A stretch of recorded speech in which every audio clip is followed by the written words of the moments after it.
Hi everyone, it's Ren here. I don't really know what's going on today with me, but this is actually the fourth video I record. I decided that I was going to take a break from writing philosophy. Like I write philosophy 2 hours a day at least. And so I guess because there's so much energy that usually is channeled into that I've kept in store by virtue of not having done the philosophy, and as a result I just have all this surplus. So there you go. In this video I would like to maybe tackle something a bit more personal. Maybe that will be interesting to some INFJs here that sometimes in life they tend to not really know where they're going, or they're going through patches where like there's more uncertainty or whatever. And I just wanted to give a bit about my own experience as an INFJ, and like in what respects sometimes it's, of course, it can be a source of amazing depth, delight, beauty, happiness, but also it can be tough at times. And I'm sure other people have made videos that talk about that, but I figured maybe, my perspective could be of use. So and then again, I'll try to link that to the INFJ approach, or the INFJ type, to make it kind of relevant in that sense. So in what ways do I find it hard sometimes in life to be INFJ? Right. So for instance, I'll give one instance that I read a lot online, and I'll explain how it's not something that I completely necessarily relate to, but at the same time I think that I do relate to it, but in my own way. So for a long time I didn't believe that I was an INFJ because because I was reading the basic descriptions. I was not aware of function theory, which is really like the essence of the types. I was more focused on just reading the basic descriptions. I guess my interest at the time was more cursory than deep, and I thought I was a T essentially. I've said that before in videos, but because I never completely identified with this description, which I read all the time, which is INFJs that are so empathic that they end up worrying about others more than they worry about themselves, and so that they have this constant fight with putting themselves first, right? And I think this maybe can be better clarified by thinking about what kind of Enneagram. I don't know if you guys are familiar with the Enneagram psychology model, but you have 9 different types classified by number, and you can be an INFJ really of almost any of those numbers. There's only 2 or 3 that are very rare for INFJs or non-existent, but other ones are quite common. And I just find that it explains why maybe INFJs will have different relationships with empathy, right? And that's perhaps the first problem that I could talk about in my INFJ life, that I encounter in a way that's maybe a little bit divergent from like the norm. And that's the relationship with empathy, with altruism, and I guess with sensitivity. Because I'm not like the stereotypical INFJ who is described online sometimes. I don't know if that actually is the normative INFJ or not, but they are described as being almost too empathic for their own good, too altruistic for their own good, not knowing how to put themselves first, and very sensitive. So of these 3 traits, I definitely have the traits of sensitivity, like hyper develops. I've been told before that in my videos, even when I was typed policed by this charming ENTP person that does that, I was he was saying that like it did not appear necessarily very noticeably that I was emotional by my facial expressions, or but I can tell you that I'm super emotional. And I think that perhaps the fact that I don't relate to my empathy in the typical INFJ not, I don't want to say the typical INFJ way, maybe the stereotypical INFJ way, because I'm not sure if it's true or not. And I would very much know, I would very much like to know if that is, how do you feel about that? Because for me personally, I feel like my empathy is not something that I can control like very well. Like there are times when I feel unbelievable empathy, but it's not necessarily always the times when I expect it to happen. Like it can be because of a piece of music, or it can be because a person tells about their life story or what happened to their children. And then like there are cases like these where I really put myself almost too much in the shoes of the other person, and I start feeling absolutely like everything that they're feeling almost. Like I become this weird proxy, and I can cry. I can, sometimes people have concerns about me, like it's really weird. I used to see it as a weakness. Now I see it as more of a strength, because this strength of feeling makes you feel very human.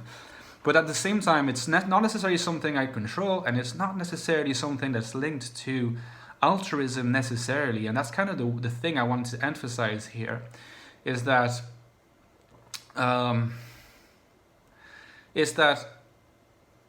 there are definitely cases in life where I have the opportunity of being altruistic, and I choose not to be. I choose not to be because I have those like obsessive little things that really matter to me in life, like philosophy. I'm really obsessed with philosophy and other things that I'm doing every day, and and it's something that I do, I guess, within a much broader altruistic frame of mind, where I would like my philosophy eventually, the system that I'm working on, to be useful to the population, to people, definitely. And I would not be able to do that if I didn't believe that what I'm working on could be of help. I think that's fundamentally something I've discovered about myself. But at the same time, I mean, there are definitely times. I mean, I'm dating an INFJ, and that person who's great and whom I love very much is really an altruistic, hyper empathic INFJ who will take a lot of her time to do things for other people, like a lot of her time to do things for other people. And I find it admirable, and much more than admirable, and I wish I were like that, but I'm not like that. And at the same time, I don't necessarily think that I'm less empathic than she is. Maybe I am, simply by virtue of the fact that I can deal with things that I see around me that are hard, and I guess I'm able to sort of move on, and I don't necessarily have this first reflex of wanting to become involved and helping. Like I do that sometimes, but my empathy is, I don't know if it comes from a place of like being a weird INFJ or something, but like there are also times, I have to say, where I get the impression that my empathy is so strong in potential that I try to repress it because it's too hard to bear. It would be interesting to know if you guys have experiences like these too, where like you might almost come across a little cold sometimes, but it doesn't come from a place of actually being cold or feeling nothing, but of having like shut the door, because if you let the door open, there's a tsunami that's waiting to come in and like to rush in and destroy, or like shake everything that's in there so much that it could destroy you, at least really put you in a difficult position. And I definitely went through a phase in my 20s of keeping that door shut so often that I'd almost gotten to believe that I wasn't so sensitive, and it's crazy because like I'm hypersensitive. When I was younger, even hearing people telling stories about having accidents made me faint because I could just picture it so vividly and feel it so vividly that I would faint. And my mother used to be worried about that. I mean, I don't faint anymore, but I sometimes have to go outside if I hear something that's like too graphic or too violent or too upsetting. I have to sort of protect myself from hearing it.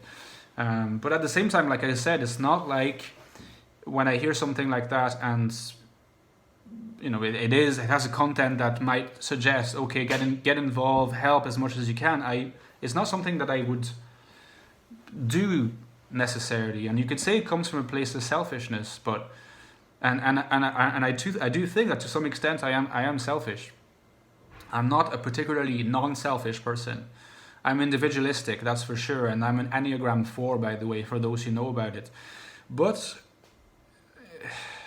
it doesn't mean that I'm not super empathic. I think that I'm profoundly empathic, but I wish I just had a little bit more control over the way in which that empathy is distributed, because it sometimes feels a bit anarchic, sometimes it feels a bit arbitrary. Sometimes there's like too much in one direction and maybe not enough in another direction. Sometimes I can help someone and I can provide really useful insights, or at least that's what they tell me, but deep inside I don't feel it as strongly. And I think that's also potentially a manifestation of Effie. And the thing about Effie is that I guess sometimes precisely because we manage to remain somewhat detached, we are all the more able and capable of providing useful insight that are not clouded by our emotions, you know. And at the same time, there are times when I just feel everything, you know, and it's a bizarre thing. It's a bizarre thing, and that's, you know, if I'm going to talk about my INFJ problems, that's a lot of it is related to that. This empathy that I don't seem to have much control over. I don't think I'm unintelligent emotionally, but like sometimes it's just a physical thing, you know. It's a physical thing, and it's the same with like being a HSP, like a highly sensitive person. So I'm extremely sensitive to outside noises, stimuli of all sorts, smells, noises, touches. Very, very sensitive to touch as well, you know, much more than the average person. And to the extent that like recently I got myself this noise cancellation headphones that are over there, and it's making my life so much easier in public transport because I'm isolated from these noises, because they can make me really anxious.